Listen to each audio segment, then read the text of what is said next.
আজকে আমরা আর একটা পেশেন্টকে পেনিকটমি করা হলো, ব্রেন সার্জারি।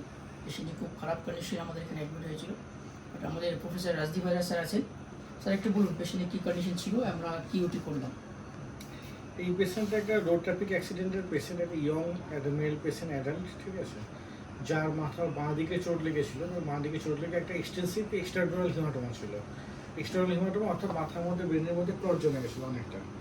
তো সেইটা কেনিওটমি করে সেই ক্লটটা এক্সট্রাডুরাল হিমাটোমার যে ক্লট ছিল এবং ব্লিডিং ছিল সেটা ইভ্যাকুয়েশন করা হয়েছে। তারপর একটা ড্রেন প্লেস হয়েছে এবং তারপরে লাস্টে কেনিওপ্লাস্টি করা হয়েছে। কেনিওপ্লাস্টি বলতে ওই যে একটা স্কালের একটা পোর্শন বাদ দেওয়া হয়েছে, সেই জায়গাটা একটা জালি দিয়ে দেওয়া হয়েছে যাতে ওই জায়গাটা যাতে ওই জায়গাটা কার্ভেজারটা মেনটেন থাকে।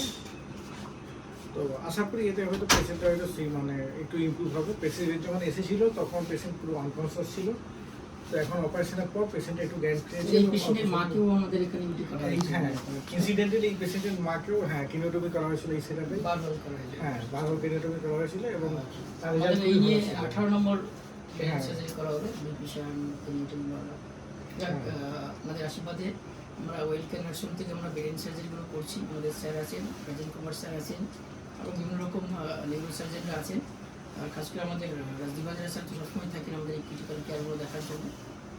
আমি যতদূর জানি গড়িয়ার দক্ষিণ দিকে আর কোনো নার্সিংহোম মনে হয় কিনোটমি করা হয় না। মতো সার্ভাইকাল স্পাইন করলাম। আপনি তো সব বড় কাজই ছিলেন। ইভেন আমাদের পায়ের যে কেসটা হলো স্যার, ওটা তো রিপিট আরেকবার মনে হচ্ছে এটা করা হবে। হ্যাঁ, পেশেন্টটা ঠিক আছে না। Thank you. আমরা ওয়েলকেয়ার নার্সিং থেকে আমরা সবই ধরনের পরিষেবা আমরা দেওয়ার জন্য রেডি আছি, আমরা চেষ্টা করছি। ওকে, থ্যাংক ইউ।